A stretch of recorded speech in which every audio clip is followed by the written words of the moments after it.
Assalamualaikum. Waalaikumsalam, Mbak Es, monggo Nggih, matur nuwun, silakan Ibu. pinarak. Sehat Ibu? Alhamdulillah, Mbak Es juga sehat. Iya, alhamdulillah sehat Ibu. Mohon maaf Ibu, eee, tujuan saya datang ke sini ingin Begitu. mengenai di sini itu tentang nilai-nilai kebajikan Ibu. Jadi nanti ada beberapa pertanyaan yang akan saya sampaikan ke Ibu Kustina. Baik Bu Es, terima kasih sekali. Semoga saya bisa menjawab apa yang diharapkan oleh Bu Es. Ya. Monggo, Ade, mau menanyakan apa? Baik Ibu, di sini ada beberapa pertanyaan yang saya sampaikan ke Ibu. Yang pertama, Ibu kan sebagai kepala sekolah di SD Negeri 5 Cienje ini, Ibu. Di sini itu bagaimana sih Ibu itu mengidentifikasi kasus-kasus yang merupakan dilema atau bujukan moral, Bu? Oh, begitu ya Bu Es ya. Baik Bu Es, akan saya jawab bahwa kasus dilema etika itu biasanya cenderung muncul karena adanya kepentingan yang tidak sama di antara unsur-unsur yang ada di sekolah, yang kemudian menjadi isu, bahan diskusi, serta perbincangan di antara unsur sekolah. Kemudian hal tersebut menjadi bahan dan referensi untuk dibicarakan di tingkat sekolah dan disampaikan ke kepala sekolah. Itu biasanya seperti itu. Kemudian saya dalam menyikapi hal tersebut akan melakukan klarifikasi dan konfirmasi terhadap pihak-pihak yang teridentifikasi untuk dimintai keterangan dan pendapat terhadap apa yang menjadi permasalahan. Dengan asumsi bahwa permasalahan pasti akan bisa diselesaikan dengan komunikasi dan koordinasi, Bu Es. Kemudian akan diputuskan dengan mempertimbangkan juga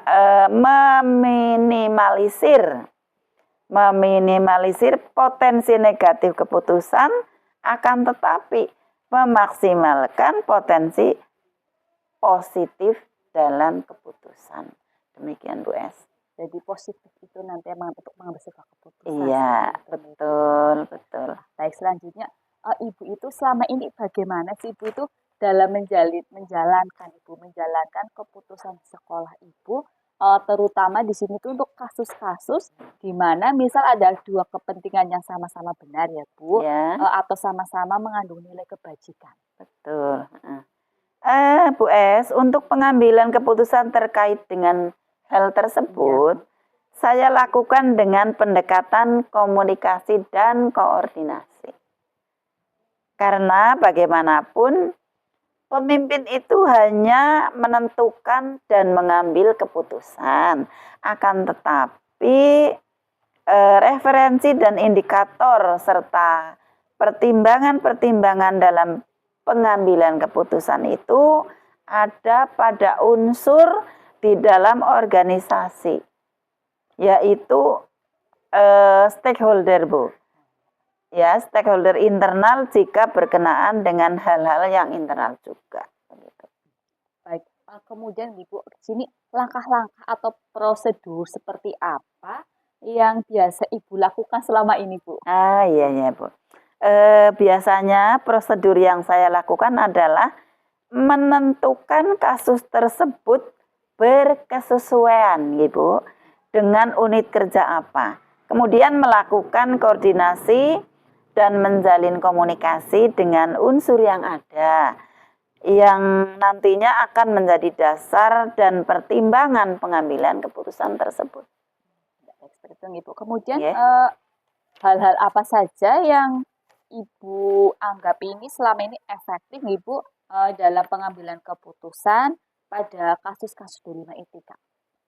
Baiklah Ibu, hal-hal yang efektif dan dalam pengambilan keputusan adalah senantiasa menjalin dan menjaga keberpihakan melalui kebersamaan dan komunikasi dengan unsur pimpinan, terutama yang dapat memperkaya referensi kita dalam memutuskan kasus dilema etika.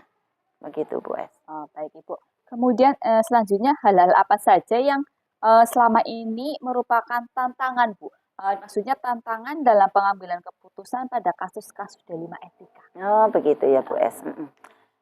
Demikian, Bu Es, bahwa tantangan itu sudah pasti ada pada saat menyesuaikan diri terhadap keputusan yang sudah diambil, yang dimana itu semua tidak mungkin bisa untuk memuaskan kedua belah pihak.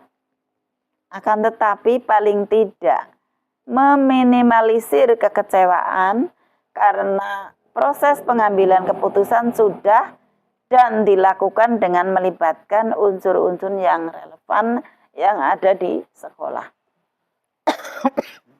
Oke, baik, Ibu. Kemudian apakah Ibu itu memiliki sebuah waktu atau mempunyai jadwal, Bu, jadwal tertentu dalam sebuah penyelesaian kasus dilema etika? Kemudian apakah Ibu mungkin langsung menyelesaikan di tempat atau memiliki sebuah jadwal untuk menyelesaikannya, Bu? Kemudian bentuk atau prosedur seperti apa yang akan dijalankan, Bu? Oh, begitu ya, Bu Es. Untuk jadwal tertentu, Bu Es, itu tidak ada, akan tetapi substansi dan urgensi sangat diperhatikan di dalam menyelesaikan permasalahan. Karena penyelesaian permasalahan semakin cepat, maka akan semakin baik dalam rangka menjaga harmonisasi dalam lingkungan kinerja kita. Baik. Apakah Ibu dalam menyelesaikan masalah etika itu, apakah ada seseorang atau faktor apa yang selama ini itu mempermudah, Bu, membantu Ibu itu dalam pengambilan keputusan dalam kasus dilema etika, Bu? Baiklah, Bu Es, untuk seseorang atau faktor yang mempermudah dalam mengambil keputusan sesungguhnya tidak ada yang khusus. Tidak ada yang khusus. Akan tetapi perlibatan unsur-unsur internal sekolah itu sering saya lakukan untuk memperkaya referensi dan informasi. Berarti mencari sebuah informasi dan referensi. Betul sekali, Bu Es. Luar biasa ya, Bu. Pertanyaan terakhir ini ya, Bu. Dari semua hal yang telah disampaikan itu, pelajaran apa yang dapat Ibu petik dari pengalaman Ibu dalam mengambil keputusan dilema etika? Begini, Bu Es, sudah barang tentu setiap masalah itu ada pembelajaran yang dapat saya ambil, Itu untuk apa, Bu Es? Adalah untuk mengambil sebuah keputusan yang bermanfaat bagi semuanya. Itu harus melalui pemikiran yang luar biasa matang. Tidak bisa kita melakukan keputusan dengan sembarangan. Begitu, Bung. Kemudian koordinasi dan komunikasi menjadi penting karena adanya selain untuk menjaga komunikasi lingkungan, juga untuk memperbanyak referensi juga. Begitu, Bu Es, jawaban saya. Baik, jawaban sangat luar biasa ya, Bu. Kepala sekolah yang sangat luar biasa dalam menjalani kasus-kasus etika yang mungkin selama ini Ibu dapatkan, Bu. Baiklah, mungkin itu saja beberapa pertanyaan yang saya ajukan, Ibu. Terima kasih sekali, Ibu, atas waktu yang telah diberikan untuk saya. Ini sangat bermanfaat sekali untuk saya, Ibu. Dan sekali lagi saya mohon maaf dan terima kasih sekali ya, Bu, atas waktu yang telah diberikan. Ya, sama-sama, Bu Es. Semoga apa yang Bu Es lakukan hari ini mudah-mudahan bermanfaat untuk kedepannya menjadi lebih baik, dan saya mendoakan semoga Bu Es semakin sukses di dalam karir dan sukses dalam segala hal, serta ilmunya bermanfaat untuk semuanya. Demikian Bu Es. Terima kasih juga doa dan semua selama ini ya Bu. Mohon pamit nih Ibu. Nggih, monggo derekaken.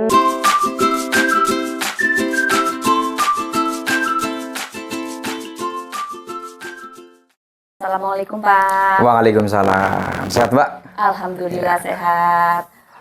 Maaf Bapak mengganggu waktunya sebentar. Tujuan saya ini ke sini itu mau melakukan wawancara Pak. Di sini itu tentang wawancara tentang pengambilan keputusan yang berdasarkan nilai-nilai kebajikan. Apakah Bapak ada waktu? Ya monggo, silakan. Saya ada waktu, tenang saja. Baik Bapak. Di sini ada beberapa pertanyaan yang akan saya ajukan ya Pak. Yang pertama ini, selama ini tuh bagaimana sih Bapak dalam mengidentifikasi kasus-kasus yang merupakan dilema etika pada bujukan moral? Ya. Untuk kasus terutama dilema etika dan bujukan moral, itu memang lain dari kasus yang lain ya. Kasus-kasus yang mungkin sederhana yang pernah dijumpai di sekolah, kemudian di lingkungan keluarga juga, itu lain. Karena seperti kita ketahui bahwa dilema etika itu kita menentukan sesuatu itu benar dan lawannya juga benar. Ya, benar dan benar itu kan sangat istilahnya membuat kita pusing sebenarnya. Kemudian kalau yang dilema etika bujukan moral. Iya, Pak. Kalau yang untuk bujukan moral itu kan sesuatu yang menurut kita harus dilawan antara benar dan salah. Nah, jadi kasus-kasus seperti yang kita alami bersama dalam menggali itu bujukan moral atau dilema etika, memang yang jelas ada unsur pertimbangan moral ataupun etika dan harus dianalisis secara mendalam. Itu yang dikategorikan kasus dilema etika ataupun bujukan moral. Itu seperti itu, Bu. Baik, Bapak. Baik, selanjutnya selama ini bagaimana itu Bapak menjalankan ya Pak pengambilan keputusan di sekolah Bapak, terutama untuk kasus-kasus ya di mana ada dua kepentingan yang sama-sama benar atau sama-sama mengandung nilai kebajikan. Ya. Dalam kasus-kasus tersebut seperti yang sudah saya sampaikan tadi, ada pertimbangan-pertimbangan ya. Harus melihat juga nanti bagaimana tanggapan warga sekolah lain ya. Jadi dalam menanggapi ataupun dalam kasus tersebut, saya biasanya memberdayakan warga sekolah, terutama guru yang merupakan partner kerja ya. Partner kerja, tidak menutup kemungkinan dari siswa pun saya selalu libatkan lah. Kalau misalkan ada sesuatu yang harus membutuhkan pertimbangan dari siswa, saya libatkan. Kemudian dari komite juga stakeholder yang istilahnya membantu sekolah dalam pengembangannya. Jadi itulah koordinasi, diskusi, ya, kolaborasi dengan mereka itu merupakan salah satu jalan yang terbaik. Karena keputusan secara bersama tentu akan lebih baik daripada diambil keputusan pribadi itu sendiri. Baik, Bapak. Kemudian itu langkah-langkah atau prosedur seperti apa yang biasa Bapak lakukan selama ini? Nah, yang selama ini saya lakukan dalam kasus-kasus tersebut, yang jelas saya analisis bujukan moral dan dilema etika itu sesuatu yang rumit lah menurut saya. Itu saya analisis dulu, meminta keterangan dari berbagai pihak yang terkait dengan kasus tersebut, mungkin dari siswa, mungkin dari guru ya, ataupun dari warga sekitar. Nah, itu saya analisis. Kemudian setelah itu baru kita bicarakan bagaimana menggali pendapat-pendapat. Pendapat-pendapat digali, sudah masuk, baru kita ambil keputusan. Selanjutnya dampaknya ini. Ya, karena dari satu keputusan biasanya ada dampak kan? Iya, ada dampak lain. Pak. Nah, itu dampak yang lain itu harus kita minimalisir lah. Harus kita minimalisir, kita analisis juga. Semoga dampak tersebut tidak akan terjadi atau tidak ada setelah keputusan saya ambil. Itu, Pak. Ya, bagus. Pak. Kemudian hal-hal apa saja yang selama ini Bapak anggap itu efektif dalam pengambilan keputusan kepada kasus-kasus dilema etika? Yang saya anggap paling efektif adalah kolaborasinya kita, diskusi kita, kemudian juga ada sumbangsi saran, pendapat, masukan. Nah, itu yang utama. Berikutnya ada analisis yang mendalam, membutuhkan pemikiran, membutuhkan analisis yang mendalam sehingga keputusan tersebut nantinya akan diterima oleh semua pihak lah. Ada 2 poin itu, Mbak. Oke, baik Bapak. Kemudian ini hal-hal apa saja yang selama ini tuh merupakan tantangan nih Pak? Tantangan dalam mengambil keputusan pada kasus D5 N3 itu. Kalau tantangan tentunya kalau dalam diri saya sendiri juga ada. Jadi tekanan batin biasanya. Iya, Pak. Bisa apa enggak ini ya, gitu kan? Bisa mengatasi apa enggak. Kemudian juga mungkin juga menimpa ke keluarga saya, tidak menutup kemungkinan itu. Kalau kasusnya besar, keluarga saya juga pasti kan menerima kan. Nah, itu. Jadi tekanan berbagai pihak, tekanan dari misalkan dari wali murid terutama, karena untuk kemajuan sekolah biasanya wali murid yang istilahnya aktif ya, itu. Kemudian selain tantangan tersebut ada waktu, karena membutuhkan waktu ya, dalam menganalisis itu kan tidak secepat kilat ya. Waktu harus banyak, harus dapat mendapatkan berbagai masukan ya, berbagai pendapat dari yang lain, sehingga membutuhkan waktu yang tidak sedikit. Jadi itu tantangannya waktu. Kemudian yang ketiga, harus menyeimbangkan juga ini ke antara kepentingan individu dan kepentingan sekolah. Itu 3 poin itu, karena kalau saya selama ini mungkin kalau dalam pemikiran saya masih lebih banyak ke arah individu, belum makanya secara ke pihak lainnya saya libatkan guru, sehingga untuk menelisir bahwa kepentingan individu saya itu lebih tinggi, itu tidak, harus ada penyeimbang. Sekali ya Pak. Kemudian apakah Bapak itu memiliki sebuah jadwal tertentu ya Pak dalam menyelesaikan kasus D5 Etika? Kemudian apakah Bapak itu langsung menyelesaikan di tempat atau memiliki sebuah jadwal untuk menyelesaikannya? Kemudian bentuk dan prosedur seperti apa yang Bapak jalankan? Kalau untuk jadwal itu tidak ya Bu, tidak. Karena kasus-kasus itu kan munculnya jika tidak 1 bulan sekali, tidak terjadwal lah ya. Ini itu. Jadi tidak ada jadwal. Intinya adalah bahwa dalam penanganan kasus tersebut, kasusnya nanti akan selesai diharapkan dengan waktu yang cepat. Dan yang paling penting adalah diterima oleh semua pihak, sehingga tidak ada masalah baru atau kasus baru dari kasus yang sudah dipecahkan. Itu seperti itu. Kemudian nih Pak, apakah ada mungkin seseorang atau faktor-faktor apa yang selama ini mempermudah atau membantu Bapak itu dalam pengambilan keputusan dalam kasus D5 Etika? Ya, tentunya berbagai pihak sangat membantu, terutama keberadaan rekan-rekan guru di sekolah. Itu sebagai tempat curhat lah istilahnya. Tempat curhat, kemudian juga tempat menggali inspirasi, menggali pendapat, sumbangsi saran dan sebagainya, selalu. Bahkan setiap pagi kita sebelum beraktivitas juga kita ada tukar pendapat lah itu. Kita manfaatkan waktu itu, kedekatan dengan mereka, sehingga kasus apa yang sedang kita pecahkan, itu mereka juga istilahnya sudah melunduweni rasa untuk ikut menyelesaikan. Nah, itu pentingnya seperti itu.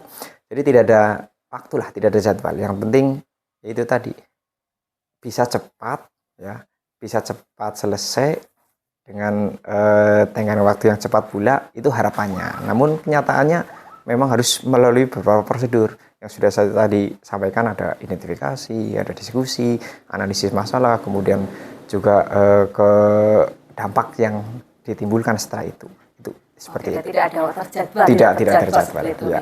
Kalau bisa kasus itu selesai di situ ya saya langsung tangani. Tapi kalau misalkan kok tidak, ya ada rekan guru, ada teman sejawat, ya ada rekan-rekan sejawat kepala sekolah, kemudian ada pengawas, kita masih punya atasan. Luar biasa ya Pak. Baik, kemudian dari semua hal yang telah disampaikan ya Pak, pembelajaran apa yang dapat Bapak petik dari pengalaman Bapak dalam mengambil keputusan D5 Etika? Ya. Yang jelas ada unsur kita memandang pengambilan keputusan harus didasarkan pada etikanya. Ya, ada nilai-nilai moral yang harus kita pedomani biar sana sini enak, biar tidak istilahnya seperti yang sudah saya katakan diterima lah, ya, sama saya enak. Kemudian konsultasi dan hubungan yang harmonis antar warga sekolah itu merupakan hal yang utama lah menurut saya dalam penyelesaian kasus. Selain itu juga harus lebih berhati-hati. Ini pengalaman untuk diri sendiri, lebih berhati-hati dalam menyelesaikan kasus. Pokoknya nanti sewaktu-waktu kasus ini juga timbul kembali, terulang kembali di saat kita di tempat kerja yang baru mungkin kan dimungkinkan sekali karena kita ya kayak catur ya, bisa ditempatkan di mana saja, kapan waktunya juga tidak tertentu ya, tidak tentu, sehingga kasus ini pernah dialami saya di sekolah ini, kemudian kok ada lagi di sekolah ini, saya sudah ada gambaran bagaimana cara untuk mengatasinya. Mungkin seperti itu. Baik, luar biasa ya Pak. Sebelumnya terima kasih sekali. Sama-sama, sehat-sehat selalu, sukses terus. Amin. Lancar ini ya program. Atas waktu yang diberikan. Sukses juga buat Bapak. Ya, terima kasih. Pak. Monggo pamit.